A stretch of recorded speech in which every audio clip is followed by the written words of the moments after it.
প্রিয় লিসেনার্স, আসসালামু আলাইকুম। Feel the real fair with us. দেশ ও দেশের বাইরে যেখান থেকে আফনান দ্য হর ওয়ার্ল্ডের আজকের শনির রাতে 24তম আয়োজনের সাথে যুক্ত হচ্ছেন বা পরবর্তীতে হবেন, সকলকে জানাচ্ছি শুভেচ্ছা ও ভালোবাসা। আশা করি সবাই ভালো আছেন, সুস্থ আছেন। প্রিয় লিসেনার্স, এবারের এপিসোডে আপনাদের পাঠানো দুটি ঘটনা নিয়ে হাজির হয়েছি। আশা করছি ঘটনা দুটি আপনাদের সত্যিকারের ভৌতিক গল্পের যে অনুভূতি সেটা দিতে সক্ষম হবে ইনশাল্লাহ। সত্যিকারের ভৌতিক ঘটনার অনুভূতি পেতে আফনান দ্য হর ওয়ার্ল্ডের সাথেই থাকতে হবে, কেননা আমরা চেষ্টা করি আপনাদের কাছ থেকে পাওয়া সত্য ভয়ের ঘটনাগুলো তুলে ধরতে। প্রিয় লিসেনার্স, আফনান দ্য হর ওয়ার্ল্ডের পথ চলা যেন আরও অনেক দীর্ঘ হয়, এই জন্য আপনাদের সহযোগিতাও প্রয়োজন। এই জন্য বেশি বেশি করে আফনান দ্য হর ওয়ার্ল্ড এই চ্যানেলের লিঙ্কটাকে যারা সত্য ভয়ের ঘটনা শুনতে পছন্দ করেন তাদের কাছে পৌঁছে দিতে হবে। আর এই জন্য বেশি বেশি করে এই চ্যানেলের লিঙ্ক, এই ভিডিওর লিঙ্ক এগুলো শেয়ার করে দিতে হবে। আর আপনাদেরকেও ঘটনা পাঠাতে হবে। ঘটনা পাঠাবেন লিখে বা রেকর্ড করে afnantheworldbd@gmail.com এই ইমেল অ্যাড্রেসে। স্পেলিংটা বলে দিচ্ছি, AFNANTHEHORRWORLDBD, afnantheworldbd@gmail.com। স্পেলিংটাও আমরা আমাদের ভিডিও ডিসক্রিপশনে দিয়ে রেখেছি, সেখানে গিয়েও স্পেলিংটা চেক করতে পারেন। ঘটনা কেমন লাগছে তা জানিয়ে ভিডিওর কমেন্ট সেকশনে কমেন্ট করতে পারেন। এছাড়া আমাদের ফেসবুক পেজ এবং গ্রুপ তো রয়েছে আফনান দ্য হর ওয়ার্ল্ড নামে, সেখানে গিয়েও আপনাদের মতামত জানাতে পারেন। চলুন ঘটনায় চলে যাব। প্রথম যে ঘটনাটি আমরা আপনাদের সাথে শেয়ার করবো, এই ঘটনাটি আমাদেরকে যিনি পাঠিয়েছেন তার নাম জিসান আহমেদ। ওনার বাড়ি ময়মনসিংহ জেলার ত্রিশাল উপজেলার কাঁঠাল ইউনিয়নের রাজাবাড়ি গ্রামে। ঘটনাটি যেই গ্রামে ঘটেছে সেই গ্রামের নাম বাড়িগাঁও। এটি পার্শ্ববর্তী ইউনিয়ন কানিহারি এর মধ্যে পড়েছে, আর উপজেলা একই, ত্রিশাল। এই যেই বাড়িগাঁও গ্রাম, এটি ব্রহ্মপুত্র নদের একদম পাশে অবস্থিত। যেখানে মূলত ঘটনাটি ঘটেছে তার কাছাকাছি একটা জায়গায় বসে এই যে জিসান আহমেদ ভাই ওনার বন্ধুদের সাথে আলাপ আলোচনা করছিলেন। এর মধ্যে একটা ছেলে যার নাম হচ্ছে গোলাম রাব্বি, সেও আসে।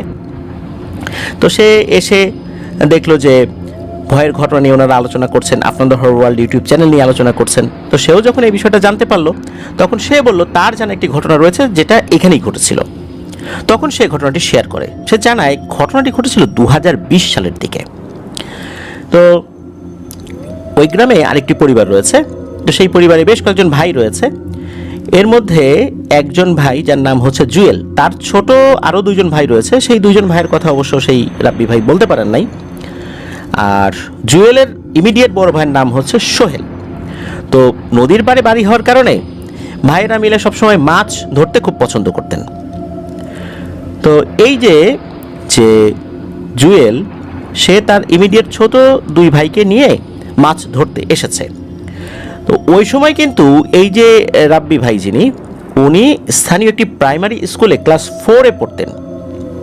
ওই সময় তাদের একটা পরীক্ষা চলছিল বলে জানিয়েছেন, অর্ধবার্ষিক পরীক্ষা বা এরকম কিছু একটা পরীক্ষা চলছিল। তো পরীক্ষা দিয়ে ফেরত আসছিলেন, তখন উনি একটা বিষয় দেখতে পান।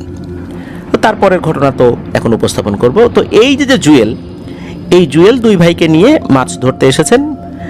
একটা পলিথিনের ব্যাগ এই কোমরে গুজে রেখেছেন, আর মাছ যেগুলো ধরছিলেন সেগুলো কোনোটাই পলিথিনের ব্যাগে রাখছিলেন, যেগুলো একটু ছোট ছোট, আর বড়গুলো ওই ছোট দুই ভাই যারা উপরে আছে ওদের দিকে ছুঁড়ে মারছিলেন। তো ওইভাবে আর কি মাছ ধরছিলেন। ছোট দুই ভাই নদীর ভেতরে নামে নাই, তারা পাড়েই দাঁড়িয়েছিল। জুয়েল মাছ ধরছে, তো মাছ ধরছে হঠাৎ করে কি হয়, একটু বেখেয়াল হয়ে যায়। আর এই যেই পলিথিনের ব্যাগটা কোমর থেকে ছুটে গিয়ে স্রোতে সামনের দিকে এগিয়ে যাচ্ছে।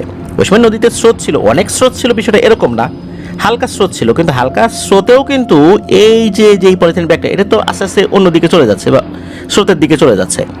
যখন দেখলো যে এই পলিথিনের ভিতরে, ব্যাগের ভিতরে তো মাছ রয়েছে, আবার সেই ব্যাগটা ভেসে চলে যাচ্ছে, তখন জুয়েল কি করেছে, সে বলছে যে এই আমার ব্যাগ তো ভেসে গেল রে, দাঁড়া ব্যাগটা সাঁতার কেটে ধরে নিয়ে আসি। সে সাঁতার দিয়ে ওই ব্যাগটা ধরার চেষ্টা করছে।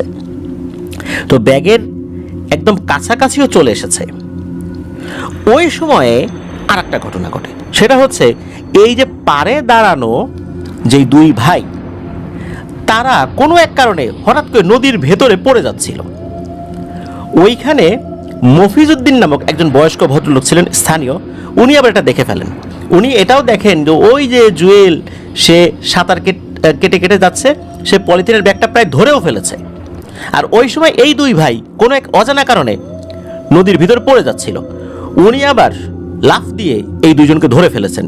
এখন উনি লাফ দিয়ে যেই জায়গাটাতে আবার দাঁড়িয়েছেন ওখানে কিছুটা পানি ছিল, ওই জায়গাটা মনে হলো একটু উঁচু, ওই জায়গার মাটি মনে হচ্ছে ভেঙে পড়ে যাচ্ছে, মনে হচ্ছে ভেঙে নদীর ভিতরে চলে যাচ্ছে, মানে উনি আর দাঁড়াতে পারছেন না। কিন্তু আল্লাহর অশেষ রহমতে দুই ভাইকে উনি ধরে ফেলেছিলেন। দুই ভাইকে যখন টেনে তুলেছেন, এমত অবস্থায় যখন ওই জুয়েলের দিকে তাকিয়েছেন, উনি দেখেন জুয়েল ওই পলিথিনের ব্যাগ ধরেও ফেলেছে, কিন্তু মনে হলো কিছু একটা হ্যাঁচকা টানে জুয়েলকে পানি নিচে নিয়ে গেছে। উনি তো চিৎকার চেঁচামেচি শুরু করেন, তার দুই ভাইও চিৎকার চেঁচামেচি শুরু করেছে, এই জুয়েল জুয়েল, এই সবাই আসো, জুয়েল পানির নিচে চলে গেছে। ওরা তো জুয়েল জুয়েল জুয়েলকে চিৎকার করছে, লোকজন চলে আসছে, ওখানে সবাই খোঁজ করার চেষ্টা করেছে। তারপর ডুবুরিদেরকে ডাকা হয়েছে, ডুবুরিরা এসেছে। তো ডুবুরিরা আসার পর ওখানে অনেকক্ষণ ধরে খোঁজাখুঁজি করার পর এক পর্যায়ে কী হয়, ওই ডুবুরিগুলো উঠে কারোর সাথে কথা না বলে তাদের সরঞ্জামাদি নিয়ে চলে যাচ্ছে, কারোর সাথে কথা বলছে না, সোজা হাঁটা ধরেছে, হাঁটতে হাঁটতে চলে যাচ্ছে তারা। এর ভিতরে এই যে জুয়েলের ইমিডিয়েট বড় ভাই সোহেল, এই সোহেল ভাই উনি যখন এসে শুনতে পারলেন যে এই ঘটনা ঘটেছে, সোহেল ভাই তো মনের কষ্টে, ভাই হারানোর দুঃখে চিৎকার চেঁচামেচি করে বিলাপ করতে করতে গালিগালাজ করছে, তার ভাইকে নিয়ে গেছে পানির নিচে। এই জন্য এদিকে অনেকেই কিন্তু ওই ডুবুরিদের কাছে বিভিন্ন প্রশ্ন করেছেন যে আপনারা কেন উঠে আসলেন, কারোর সাথে কথা বলছেন না, চলে যাচ্ছেন কেন? কারোর সাথে ওনারা কথা বলছেন না। প্রতিমধ্যে কয়েকজন হুজুর ওই এলাকারই ওই ডুবুরিদের পথ আগলে ধরেছেন। তারা বলছেন যে আপনারা কারোর সাথে কথা বলছেন না, কি হয়েছে বলেন না, জুয়েল কোথায়, কেন বা এভাবে উঠে চলে আসলেন? তখন ওই ডুবুরিরা বলে, জুয়েলকে আমরা জীবিত অবস্থায় দেখছি, সে পানির নিচে আছে, জীবিত অবস্থায় আছে, এর থেকে বেশি কিছু বলা সম্ভব না।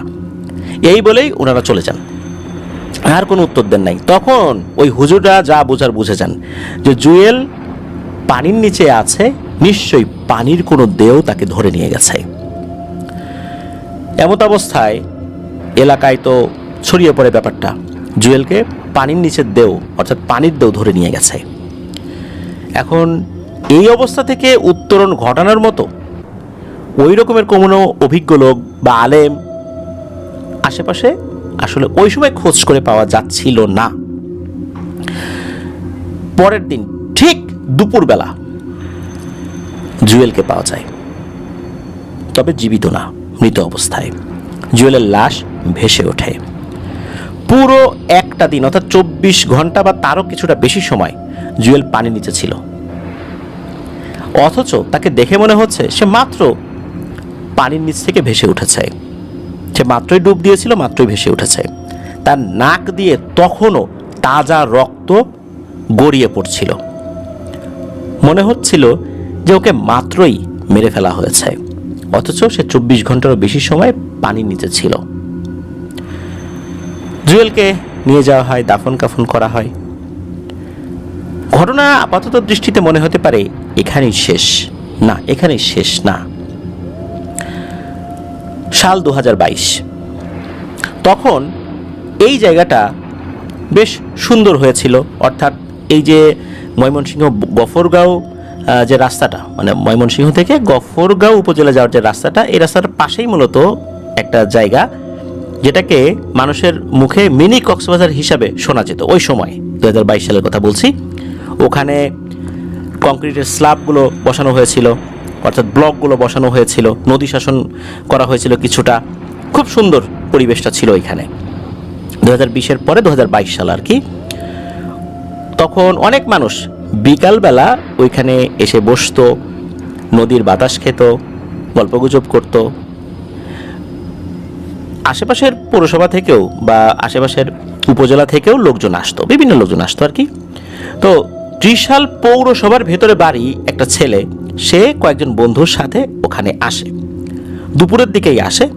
তো আসার পর ওরা নাকি ওই কংক্রিটের যে ব্লক, ওই ব্লক বেয়ে বেয়ে নিচে নেমে নদীতে গোসল করছিল। ওখানে নিচে নামার জন্য আবার কিছু জায়গায় খাঁচ কাটা করা ছিল, যেটা দিয়ে সিঁড়ি হিসাবে ওটাকে আসলে ব্যবহার করা যায়। তো ওরা নেমে গোসল করছিল। তো গোসল করা অবস্থায় হঠাৎ করেই নাকি এই যে ত্রিশাল পৌরসভার যে ছেলেটা, এই ছেলেটা আর ওঠে না, তার বন্ধু বান্ধবরা খোঁজাখুঁজি করছে, আর ওঠে না আর ওঠে না। তখন যে স্রোত ছিল বিষয়টা এরকমও না, একে তো আর পাওয়া যায় না। এরপর ডুবুরি আসে, খুঁজে পাওয়া যায় না। মানুষ বুঝতে পারে ওই যে 2020 সালে জুয়েলের সাথে যে ঘটনা ঘটেছিল, হয়তোবা এটাই তার পুনরাবৃত্তি হলো এখানে। পরদিন দুপুরবেলা ঠিক যেমনটা হয়েছিল জুয়েলের বেলায় সেটাই হলো, তবে এবার কিছুটা ভিন্নভাবে হলো। সেটা হচ্ছে জুয়েলের লাশ তো এমনিতে ভেসে উঠেছিল, দুপুরের দিকে আশেপাশে অনেক মানুষই ছিল। হঠাৎ করে দেখা গেল পানির ভিতর থেকে কিছু একটা দাঁড়িয়ে যাচ্ছে, অর্থাৎ পানির ভিতর থেকে কোনো মানুষ নিচ থেকে যদি সোজা উপরের দিকে ওঠে, ধরে নিলাম যে একটা বাঁশ বা একটা লাঠি পানির নিচ থেকে সোজা উপরের দিকে উঠছে, তাহলে কিভাবে উঠবে? ঠিক ওই রকমভাবে মনে হচ্ছে কোনো একটা মানুষ নিচ থেকে ওইভাবে সোজা ভেসে উঠছে, মনে হচ্ছে দাঁড়িয়ে গেল। তো এভাবে পানির উপর একটি ছেলের দেহ দাঁড়িয়ে গেল, দাঁড়িয়ে থাকার পর সেটা আবার এক পাশে ঠাস করে পড়ে গেল পানির উপরে। মানুষ বুঝতে পারল যে নিচ থেকে ঠেলে উপরের দিকে এটা এভাবে করা হয়েছিল। মানুষ এটাও বুঝে গেল এই ছেলেটা সেই হতভাগ্য ছেলের লাশ, যে ছেলেটা গতকালকে পানির নিচে হারিয়ে গিয়েছিল। এই ছেলেটার বেলাও একই ঘটনা ঘটল যেটা জুয়েলের বেলায় হয়েছিল। মনে হচ্ছিল ওকে মাত্রই মেরে ফেলা হয়েছে, অথচ প্রায় একদিনেরও বেশি সময় ও পানির নিচে ছিল। তার লাশটা পরিবারের কাছে হস্তান্তর করা হয়। তো এরপর কি হয়, ওইখানে আরও কিছু কাজ হয়, মানে নদীতে কিছু কাজ হয়, ড্রেজিংয়ের কাজ হয়, নদী শাসনের কাজ হয়, যার প্রেক্ষাপটে ওই জায়গাটা, মানে যেই জায়গাতে এই ধরনের ঘটনাগুলো ঘটতো, ওইখানকার পরিবেশ এখন আর আগের মতো নাই। কিছু জায়গায় চর পড়ে গেছে, অর্থাৎ যখন নদী শাসন করা হয়েছে এক জায়গার বালি আরেক জায়গা ফেলা হয়েছে, তো সেখানে আবার উঁচু হয়ে গিয়েছে। এখন সেই মিনি কক্সবাজার আর নাই, সেই সৌন্দর্যটা নাই। আর ওই জায়গায় এখন কোনো ঘটনা ঘটেছে বলে জানা যায় না, অর্থাৎ ওই জায়গার ওই গুরুত্বটা এখন হয়তো বা হারিয়ে গেছে, বা যে সমস্যাটা ছিল সেই সমস্যাটা এখন আর নাই। আবার একদম নাই এটাও কিন্তু বলা যাবে না।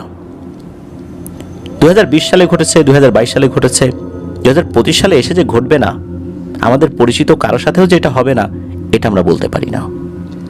জানি না কে পরবর্তী শিকার হতে যাচ্ছে। প্রিয় লিসেনার্স, এমন অনেক জায়গায় কিন্তু রয়েছে যেখানে এই ধরনের ঘটনা ঘটে। এই জন্য বলা হয় যে অপরিচিত জায়গায় কেউ যেন হুট করে পানিতে না নামে। আমরা যারা শহরে বসবাস করি, পানির প্রতি আমাদের এক ধরনের আকর্ষণ রয়েছে। কোথাও যখন আমরা বেড়াতে যাই, সেখানে নির্মল টলটলে পানি দেখলে মনে হয় একটু গোসল করি বা একটু পানির ভিতরে নামি। এই পরিবেশ তো আসলে আমরা সাধারণত পাই না। ওই জায়গার পরিবেশ সম্পর্কে অবগত না হয়ে কোথাও নামা উচিত নয়। এই বিষয়টা আমরা খেয়াল রাখার চেষ্টা করব প্রিয় লিসেনার্স। যদিও বা এটা সবসময় সম্ভব না, তারপরেও এটা আমরা মাথায় রাখার চেষ্টা করব। বিশেষ করে ভাদ্র মাসের অমাবস্যার তিথি যখন শুরু হয়, মনে রাখবেন এই সময়টা অত্যন্ত ভয়ঙ্কর হয়ে থাকে। আর এই সময়টা অল্প কিছুদিন পরেই আসতে যাচ্ছে। এই সময়ে অনেক ধরনের ঘটনা ঘটে। এই সময়ে অনেককেই পানির নিচে নিয়ে যায়। অনেককে এই সময়ে দেখতে পাবেন যে আশেপাশে এই ধরনের ঘটনা অনেক ঘটছে। আমরা খুব সতর্ক থাকব। ভাদ্র মাসের, অর্থাৎ ভাদ্র, অনেকে এটাকে ভাদ্রইরা অমাবস্যা বলে, এটা মানে বিভিন্ন এলাকায় তাদের মতো করে উচ্চারণ করে। ভাদ্র মাসের অমাবস্যাটা খুবই ভয়ঙ্কর হয়ে থাকে। আসমান সিংয়ের ঘটনা মনে আছে নিশ্চয়ই আপনাদের। আসমান সিংয়ের মৃত্যুদণ্ড কার্যকর করা হয়েছিল কোর্টের রায়ে এই ভাদ্র মাসের অমাবস্যায়। এরপর থেকেই আসমান সিংয়ের ঘোড়া আর সেই ঘোড়ার পিঠে আসমান সিংকে দেখা যায়। এখনও নাকি সেই ঘটনা ঘটে। বলা হয়ে থাকে ভাদ্র মাসের অমাবস্যার ওই সময়ে তার মৃত্যুদণ্ড কার্যকর হওয়ার কারণে ভয়ঙ্কর এক পিশাচ, সে অত্যন্ত শক্তিশালী হয়ে যায় আরও বেশি করে। তখন সে এইভাবে মানুষকে ভয় দেখাচ্ছে। ভাদ্র মাসের অমাবস্যা এটা কিন্তু খুব বেশি দূরে নয় প্রিয় লিসেনার্স। এই সময়ে অবশ্যই পানিতে নামার ক্ষেত্রে আমরা সতর্ক থাকবো ইনশাল্লাহ। বিষয়টা যেন আমরা সবাই মনে রাখি। আসছে 22শে আগস্ট শুক্রবার, এইটা ভাদ্র মাসের এই অমাবস্যার তিথি শুরু হওয়ার একটা দিন। শুক্রবার 11টার পর থেকে নিয়ে পরের দিন শনিবার 12টা পর্যন্ত আমি বিনীতভাবে অনুরোধ করব, আপনারা যে সমস্ত জায়গাগুলোতে পানিকেন্দ্রিক দুর্ঘটনা ঘটে এই জায়গাগুলোতে নামবেন না। এটা একটা বিশেষ অনুরোধ থাকলো, কারণ যে সমস্ত জিনেরা তন্ত্র মন্ত্র সাধনা করে তাদের জন্য বছরের এই সেন্সিটিভ অমাবস্যাটা অত্যন্ত গুরুত্ব বহন করে।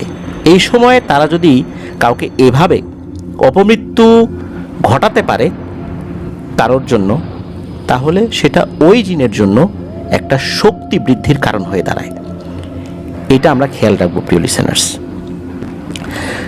অনেকেই আসলে এই সময়গুলোতে বিশ্বাস করতে চান না। আমরা বিশ্বাস করি না করি, যারা জাদু টোনার সাথে যুক্ত রয়েছেন, যে সমস্ত তান্ত্রিক কবিরাজ বা জিনেরা, তারা কিন্তু এই সময়গুলো মেনে চলে। আমরা না মানলেও ওরা কিন্তু ওই সময় ঠিকই আমাদের ক্ষতি করার চেষ্টা করবে। এই জন্য আমরা এই বিষয়টায় সতর্ক থাকব। আসছে 22শে আগস্ট শুক্রবার বেলা 11টার পর থেকে নিয়ে 23শে আগস্ট শনিবার দুপুর 12টার আগ পর্যন্ত আমরা এই ধরনের প্লেসগুলো যেগুলো আছে সেগুলো সম্পর্কে একটু সচেতন থাকার চেষ্টা করব। যদি সেখানে যেতেই হয় আমরা দোয়া দরুদ পরে শরীরটা বন্ধ করে যাব, তাহলে ইনশাল্লাহ কোনো সমস্যা হবে না। প্রিয় লিসেনার, চলুন চলে যাব আমাদের এবারের এপিসোডের পরবর্তী আরও একটি নতুন ঘটনায়।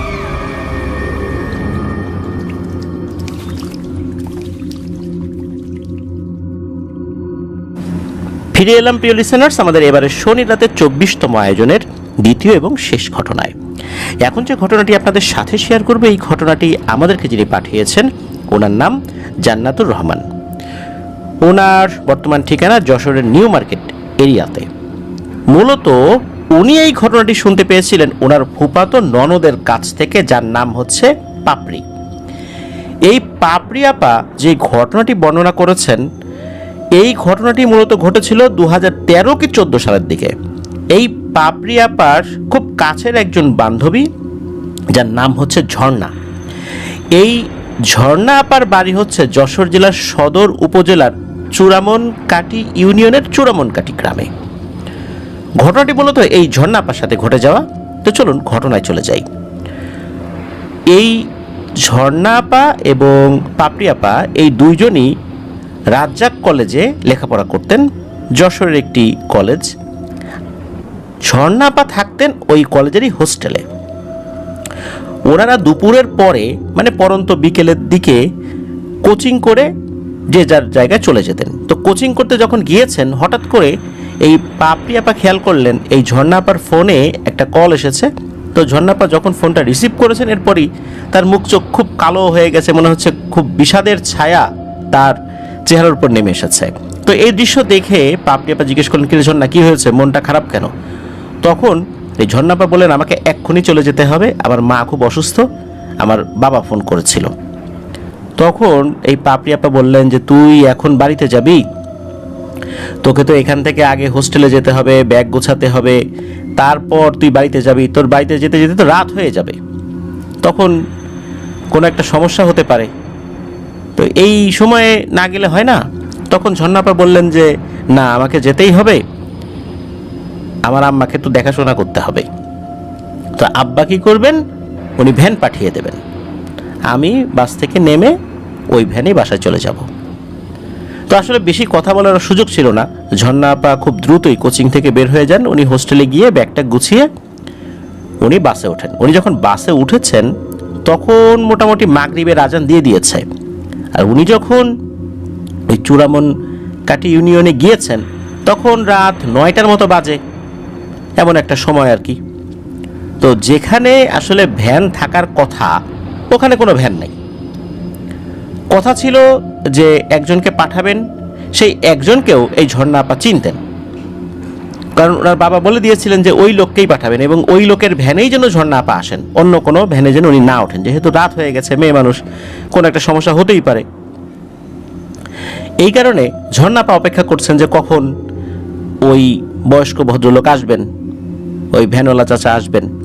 তো উনি অনেকক্ষণ এভাবে দাঁড়িয়ে আছেন, আসে না আসে না। এদিকে কি হয়েছে, ঝর্ণা আপা যে ওনার বাবাকে ফোন করবেন, ফোন করার জন্য যখন মোবাইল ফোনটা কাছ থেকে বের করেছেন, তখন দেখেন এক অদ্ভুত ব্যাপার, মোবাইলে এক দাগ নেটওয়ার্ক নেই, ইমার্জেন্সি উঠে আছে। উনি গ্রামীণ ফোনের একটি সিম ব্যবহার করতেন, ওই বাজারের কাছাকাছি কিন্তু গ্রামীণ ফোনের টাওয়ার ছিল, ওখানে ফুল নেটওয়ার্কই পায়। একদম নেটওয়ার্ক যদি নাও পায় তাও এক দাগ তো থাকবে, কিন্তু সেটাও ছিল না। উনি ওনার বাবাকে ফোন দিতে পারছেন না যে ভ্যানওয়ালাকে উনি পাচ্ছেন না এই বিষয়টা জানানোর জন্য। এদিকে আবার ওই সময়ে এই যে পাপড়ি আপা, উনি আবার সমানে ঝর্ণা আপাকে ফোন দিচ্ছেন যে ঝর্ণা আপা ঠিকঠাক মতো পৌঁছেছে কিনা। ওনারও একটু চিন্তা হচ্ছিল, যেহেতু একটা অসময়ে সেখান থেকে বেরিয়ে গেছেন, বাড়ির দিকে যাচ্ছেন। তো উনি ফোন যখন দিচ্ছেন তখন নাকি উনি আবার অপর পাশ থেকে শুনতে পাচ্ছেন যে ফোনটা বিজি, হয়তো বা ঝর্ণা আপা কারোর সাথে কথা বলছেন, এরকমটা শোনাচ্ছে। কিন্তু এই পাশের অবস্থা কিন্তু টোটালি ভিন্ন, সেখানে কিন্তু কল ঢোকার কোনো সুযোগই নাই, বিজি দেখানো তো অনেক পরের কথা। তো এরকমটা যখন অনেকক্ষণ চললো, ঝর্ণা আপা কোনোভাবেই ওনার বাবাকে ফোন দিতে পারছেন না। চিন্তা করলেন যে দেখি তো একটু আশেপাশে যাই, কোনো একটা জায়গায় যদি এক দাগ নেটওয়ার্কও আসে। ওই চিন্তা করে উনি ঠিক যেখানে ছিলেন ওখান থেকে কিছুটা পথ সামনে এগিয়েছেন, মানে বাড়ির দিকেই সামনে এগিয়েছেন। তো যেই পথের দিকে এগিয়েছেন ওই পথে একবার বিশাল একটা বট গাছ রয়েছে। তো উনি কিছুটা পথ এগিয়ে আসার পর দেখেন ওই বট গাছের নিচে ওই ভ্যানওয়ালা দাঁড়িয়ে আছেন, যেই ভ্যানওয়ালার আসার কথা ছিল। তো এই দৃশ্য দেখার সাথে সাথে ঝর্ণা আপার কিছুটা রাগও হয়, আবার একটু স্বস্তির নিঃশ্বাস ফেলার সুযোগও হয়। ওই ভ্যানওয়ালা চাচাকে বলেন যে চাচা আপনি এইখানে দাঁড়ায় আছেন কেন, আপনার কি এইখানে দাঁড়ানোর কথা? আপনি আরও আগায় দাঁড়াবেন না, আমি কতক্ষণ ধরে দাঁড়ায় আছি, এদিকে মোবাইল ফোনে নেটওয়ার্ক নাই, ফোন দিতে পারতেছি না কাউকে। ওই ভ্যানওয়ালা চাচা কোনো ধরনের কোনো কথা না বলে বলেন যে ভ্যানে ওঠো, তাড়াতাড়ি ভ্যানে ওঠো, আমি নিয়ে যাচ্ছি। তো ঝর্ণা আপা কী করলেন, উনি ভ্যানে উঠলেন। তো ওই ভ্যানওয়ালা চাচা স্বাভাবিকভাবে ভ্যান চালিয়ে যাচ্ছেন। অল্প কয়েক মিনিট পর পেছন থেকে একটা ডাক আসছে যে এই ভ্যান দাঁড়ান দাঁড়ান দাঁড়ান। তখন ওই ভ্যানওয়ালা চাচা ভ্যান চালাতে চালাতে বলেন এই ভ্যানে কোনো লোক ওঠানো যাবে না, এটা রিজার্ভ ভ্যান, তুমি বাবু অন্য ভ্যান দেখো, আমি এই ভ্যানে কোনো লোক উঠাবো না। ঝর্ণা আবার খেয়াল করেন যে এই যেই লোকটা ডাকছে তার বয়স 25-26 হবে, আর এনাকে আবার ঝর্ণা আপা চেনেন, তার গ্রামেরই একটা ছেলে। তখন ঝর্ণা আপা আবার ওই ভ্যান চালককে বললেন যে চাচা ভ্যান থামান, একে আমি চিনি, কোনো সমস্যা নেই, উঠান, রাত হয়ে গেছে, আবার কিভাবে যাবে বাসায়, একে উঠান। তখন ভ্যানওয়ালা বলেন না উঠানো যাবে না, এই ছেলেপুলে মানুষ, এখন ওই ভ্যানে উঠাবো না আমি, তোমার আব্বা নিষেধ করছে। তখন ঝর্ণা আপা বলছে আরে একে আমি চিনি তো, আমার এলাকার ছেলে, কোনো সমস্যা নাই, উঠান আপনি, এ ভালো ছেলে। ভ্যানওয়ালা কোনোভাবে উঠাতে চাচ্ছেন না। এই ঝর্ণা আপার পিড়াপিড়িতে শেষ পর্যন্ত ওই ছেলেটা ভ্যানের পেছন দিকে 2 পা ঝুলিয়ে বসে পড়ে। ঝর্ণা আপা কিন্তু একদম ভ্যানের সামনের দিকে বসে আছেন, ভ্যানের সামনে 2 পাশ থাকে, ডানে বায়ে, তো এরকম একটা পাশে ঝর্ণা আপা বসে আছেন। ভ্যান আবার যাওয়া শুরু করে, ছেলেটা চুপচাপ পিছনে বসে আছে। কিছু সময় পর দেখা গেল রাস্তার উপরে একজন হুজুর মতো লোক দাঁড়িয়ে আছেন। এই হুজুরকে দেখেও ঝর্ণা আপা চিনে ফেলেছেন, কেননা এই হুজুর একজন বয়স্ক ভদ্রলোক, ওনাদের এলাকারই একটা মসজিদের ইমাম। অনেক ছোটবেলা থেকেই হুজুরকে উনি দেখেছেন, খুব ভালো মানুষ। এই হুজুর বলছেন যে এই ভ্যান থামাও। এখন ভ্যানওয়ালা বলছেন যে না থামানো যাবে না, এটা রিজার্ভ ভ্যান, এমনিতে একজনকে উঠাইছি, আর ওঠানো যাবে না, আপনি অন্য ভ্যানে আসেন, এই ভ্যান আপনাকে নিতে পারবো না। তখন ঝর্ণা আপা বলতেছেন যে আরে চাচা ভ্যানটা থামান না, ইনি হুজুর, আমি তো চিনি ওনাকে উঠান। তখন ভ্যানওয়ালা বলতেছে না তোমার কথাই কিন্তু একজন উঠেছি, এই হুজুর টুজুরে আমি উঠাইতে পারবো না। কোনো ঝামেলা হইলে এর কোনো দায়ভার কিন্তু আমার নাই। তোমার আব্বা রাগ করবে, এত লোক উঠলে আমি ভ্যান টানতেও পারবো না, আমার কষ্ট হবে। এমনিতে একজন উঠাইছি, এখন আর কাউকে উঠাতে পারবো না, তাড়াতাড়ি তোমাকে বাসায় নিয়ে যেতে হবে, চলো। এই যেই হুজুর, উনি বলছেন যে আমি বয়স্ক মানুষ, এত দূর হেঁটে যাব, আবার আমাকে একটু উঠান না। ভ্যানওয়ালা উঠাবে না। এই ঝর্ণা আপা উনি আবার ভ্যানওয়ালাকে অনুরোধ করছেন যে চাচা উঠান, বয়স্ক মানুষ। কোনোভাবেই এই ভ্যানওয়ালা হুজুরকে ভ্যানের উপর তুলবেন না। যাই হোক, অনেক পিড়াপিড়ি করার পর একটা পর্যায়ে ঝর্ণা আপা ওই ভ্যানওয়ালাকে ধমকি দিয়েছেন যে আপনার টাকা না হয় আমি আব্বাকে বলে বাড়াই দিব। তাই বলে আমি এভাবে তো একজন বয়স্ক ব্যক্তিকে রেখে যেতে পারি না। তারপর কি আর করা, ভ্যানওয়ালা নিজের ইচ্ছার বিরুদ্ধেই ওই হুজুরকে ভ্যানে বসার অনুমতি দেন। হুজুর আবার বসেছে কোথায়? হুজুর বসেছে হচ্ছে ঠিক ঝর্ণা আপার পাশে, ওই যে ভ্যানের যে সামনের যে অংশটা, দুইজন দুই পাশে বসা যায়, হুজুর ঝর্ণা আপার পাশে বসেছেন। ঠিক মাঝখানে হচ্ছে ওই যিনি ভ্যান চালাবেন তার সিটের যে অংশটা, সেই অংশটা যারা ভ্যান দেখেছেন তারা বুঝতে পারবেন যে এইভাবে যারা বসে আর কি। তো যাই হোক, যাচ্ছে হুজুর, উনি হয়তোবা মনে মনে দোয়া দুরুদ পড়ছেন। কিছু পথ যাওয়ার পর ওই যে ছেলেটা, ওই ছেলেটা আবার বলে ওঠে যে আজকে আমি বাড়ি পর্যন্ত যাব না, এইখানে আমার কাজ আছে, আমি এইখানেই নামবো। তখন তো ভ্যান চালক ভ্যান থামান। তখন ওই ছেলেটা ঝর্ণা আপাকে ধন্যবাদ জানায় আর ওই হুজুরকে সালাম জানিয়ে ওখান থেকে বিদায় নিয়ে চলে যায়। এরপর আবার ভ্যান চলা শুরু করে। এর কিছুক্ষণ পর হঠাৎ করে এই ভ্যান চালক সে চিৎকার করে বলে ওঠে, এই মোল্লা, এই দোয়া পড়া বন্ধ কর। তো দোয়া পড়তে কইছে কিটা রে? দোয়া পড়া বন্ধ কর। একজন বয়স্ক ইমামের সাথে এরকম আচরণ দেখে ঝর্ণা আপার তো খুব মেজাজ বিগড়ে যায়। উনি বলেন, এ চাচা, আপনার সমস্যাটা কি? আপনি শুরুর থেকেই ইমাম সাহেবের সাথে আচরণ ভালো করতেছেন না। তো উনি দোয়া পড়ে আপনার সমস্যাটা কি? উনি দোয়া পড়তেই পারে, আপনার দরকার আপনিও পড়েন, আপনাকে কেউ মানা করছে? কিন্তু উনি দোয়া পড়তেছে, আমিও তো শুনলাম না। আপনি কিভাবে শুনলেন? আপনি কিভাবে বুঝলেন? আর আপনার সমস্যা কিভাবে হচ্ছে? চালান চালান, আপনি ভ্যান চালান। তো ঝর্ণা আবার ধমক শুনে ভ্যান চালক কিছুটা বিব্রত বোধ করে, সে থেমে যায়। কিন্তু এর কয়েক মিনিট পর আবার ওই ভ্যান চালক বলে ওঠে, এই মোল্লা, এই তোরে না এর আগে বললাম এ দোয়া দুরুদ পড়া বন্ধ কর, তুই আবারও পড়তেছিস, বন্ধ কর বলতেছি। এই বলে কয়েকটা গালিও দিয়ে ওঠে। এইবার তো ঝর্ণা আপা বেশ রেগে যান। রেগে যাওয়ার পরে বলেন যে আপনি তো আসলে কাজটা ভালো করতেছেন না, এরকম আচরণ তো আপনার দ্বারা শোভা পায় না। তো এক কথায় দুই কথায় এই ঝর্ণা আপার সাথে ওই ভ্যান চালকের বেশ কিছু বাকবিতণ্ডা শুরু হয়ে যায়। একটা পর্যায়ে ওই হুজুর বলেন, যাই ভ্যান থামান। ভ্যান চালক ভ্যান থামায়। তো হুজুর ভ্যান থেকে নামেন। নামার পর ওই ঝর্ণা আপাকে বলতেছে যে মা, আমরা বাসার খুব কাছাকাছি চলে আসছি, 5-7 মিনিটের পায়ে হাঁটা পথ আছে, এর সাথে আর যাবো না, তুমি আমার সাথে চলো। লোকটা ভালো মনে হচ্ছে না, পরে তোমার কোন বিপদে ফেলে। তখন ওই ভ্যান চালক বলতেছে, তা তো হবে না, ওরা আব্বা আমারে পাঠাইছে ওকে নিয়ে যাওয়ার জন্য, আমি তো আপনার কাছে ছাড়বো না। তখন ওই ইমাম সাহেব বলতেছে, তোমাকে দেখে আমার এখন ভালো মনে হচ্ছে না, তুমি লোক ভালো না, তুমি মেয়েটারে কোনো একটা বিপদে ফেলবা, যাও তুমি ভ্যান নিয়ে তুমি বাড়ি যাও, আমি ওকে বাসায় দিয়ে আসতেছি। তো ওই ভ্যান চালক বলছে, না আমি তো ছাড়বো না মেয়েটাকে। তো এক কথায় দুই কথায় এরকম দুইজনের সাথে বাক বিতণ্ডা যখন শুরু হয়েছে, তখন ওই যিনি ইমাম সাহেব উনি খপ করে ঝর্ণা আপার ডান হাত চেপে ধরেছেন। বলছে, এই মা চলো আমার সাথে চলো, দেখি ও কীভাবে কী করে। ওই সময় আবার ভ্যান চালক কী করেছেন, খপ করে ঝর্ণা আপার বাম হাত চেপে ধরেছেন। চেপে ধরে বলতেছেন যে না, ওই হুজুরের সাথে যাওয়ার দরকার নাই, তোমার আমার সাথে চলো, তোমার আব্বা আমাকে পাঠাইছে। এখন এক পাশ থেকে এই ভ্যান চালক ঝর্ণা আপার বাম হাত ধরে টান দেয়, আর এক পাশ থেকে ইমাম সাহেব ঝর্ণা আপার ডান হাত ধরে টান দেয়। এখন ঝর্ণা আপা পড়ে গেছেন এক বিশাল ঝামেলায়। একটা পর্যায়ে কি হয়, ওই যে যিনি ভ্যান চালক উনি তেড়ে মারতে আসেন ওই ইমাম সাহেবকে, যে তোর এত বড় সাহস, তুই টানা হেঁচড়া করতেছিস আমার সাথে।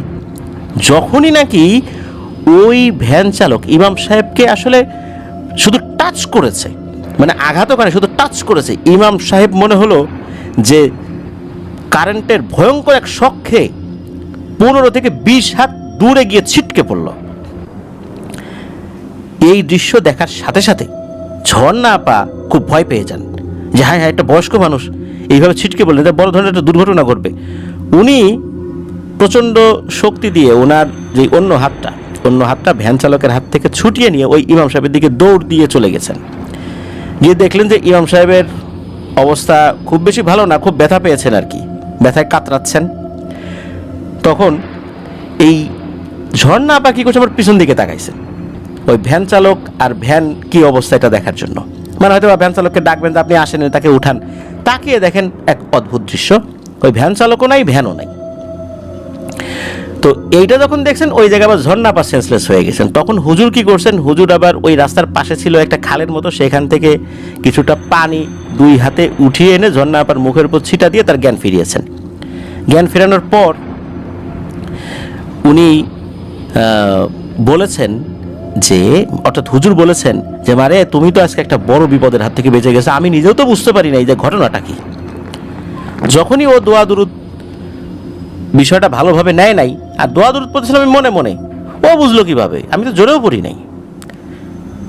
এইটা ছিল মূলত খুবই দুষ্টু প্রকৃতির একটা জিন। এই জিনিসটা তোমাকে নিয়ে যেতে আসছিল, তুমি বাড়ি পর্যন্ত যেতে পারতা না। ওই ছেলেটা মানুষই ছিল, ওই ছেলেটা মূলত এই ভ্যানে উঠুক সে চায় নাই। তারপরও মনে হয় ওই দুষ্টু জিনটা বুঝতে পেরেছিল এই ছেলেটা পুরো রাস্তা যাবে না, এই কারণে ওকে তুলেছে, কোনো একটা সমস্যা করে নাই। কিন্তু আমাকে দেখে ওর মেজাজ বিগড়ে গেছে যে এই হুজুরে তো তুলবো না। আর তারপর তো দোয়া দুরুদের কারণে ওর শরীরে মনে হয় জ্বালা ধরে গেছে, এই জন্য সেই আচরণটা করেছে। আর তোমাকে সত্যি নিয়ে যেত, এতটুকু যা বুঝলাম, চলো তোমাকে বাসায় দিয়ে আসি। তো যাই হোক, হুজুর ঝর্ণা আপাকে বাড়ি পর্যন্ত পৌঁছে দেন। পৌঁছানোর পর তার বাবা বেরিয়ে আসে। এই হুজুরের সাথে তার মেয়েকে দেখে তো অবাক, হুজুর ঝর্ণার সন্ধান কোথায় পেলো, আর ভ্যান চালক কোথায়? তখন হুজুর সব কথা খুলে বলেন, ঝর্ণা আপাও খুলে বলেন যে এই ঘটনা ঘটছে। ওনার বাবা তো খুবই অবাক হয়ে গেছে, হাই হাই এ কী ঘটনা শুনলাম আমি। উনি সাথে সাথে ওই ভ্যান চালকের বাড়িতে গেছেন। ভ্যান চালকের বাড়ি ওনার থেকে কাছাকাছি ছিল। গিয়ে দেখা গেল ভ্যান চালক অসুস্থ অবস্থায় শুয়ে আছেন। আসলে ভ্যান চালক ছিলেন অসুস্থ, সুস্থই ছিলেন, হঠাৎ করে অসুস্থ হয়ে গেছেন। এরপর ভ্যান চালক ভ্যান নিয়ে আস্তে আস্তে যদিও বা গিয়েছেন, তবে ঝর্ণা আপাকে উনি আর রাস্তায় পান নাই। উনি যে পুরোটা পথ আবার ভ্যান চালিয়ে ফেরত এসেছেন, কোথাও কিন্তু উনি ঝর্ণা আপার ভ্যানকেও দেখেন নাই। উনি বাসা আসার পর কিছুটা বিশ্রাম নেন এবং উনি আবার যে ফেরত এসে জানাবেন তার আগেই ঝর্ণা আপার বাবা চলে আসছেন, এটাই ভ্যান চালক জানান। হুজুর এরপর ঝর্ণা আপাকে খুব ভালো করে রুকিয়া করে দিয়েছিলেন। আলহামদুলিল্লাহ, এরপর আর কোনো সমস্যা হয় নাই। হুজুরের আশঙ্কা ছিল যে ওই দুষ্টু জিনটা ঝর্ণা আপার পিছনে পড়ে গেছিল নিশ্চয়ই কোনো না কোনোভাবে, হয়তো আবারও চলে আসতে পারে। এই জন্য খুব ভালো করে রুকিয়া করে দিয়েছিলেন। যাক, আল্লাহর রহমতে আলহামদুলিল্লাহ কোনো সমস্যা হয় নাই। ঝর্ণা আপা এখন বর্তমানে বিদেশে থাকেন, উনি বিয়ের পরে বিদেশ চলে গেছেন, উনি এখন ভালো আছেন বলে জানিয়েছেন। এটাই ছিল ঘটনা। ধন্যবাদ জানাচ্ছি যারা ঘটনা পাঠিয়েছেন। আশা করি আপনাদের কাছ থেকে আরও অনেক ঘটনা ইনশাল্লাহ আমরা পরবর্তীতে পাবো। প্রিয় লিসেনার্স যারা এতক্ষণ আমাদের সাথে ছিলেন তাদেরকেও ধন্যবাদ জানাচ্ছি। সবাই ভালো থাকবেন, সুস্থ থাকবেন। ইনশাল্লাহ আসছে সোমবার হরর নাইটের আরও একটি নতুন এপিসোড নিয়ে আপনাদের সাথে ঘটনা শেয়ার করতে আসছি। সে পর্যন্ত সকলের কাছে দোয়া প্রার্থী, আমার জন্য দোয়া করবেন, আমার পরিবারের জন্য দোয়া করবেন, আপনাদের জন্য দোয়া রইল, আপনাদের পরিবারের প্রত্যেকের জন্য দোয়া রইল।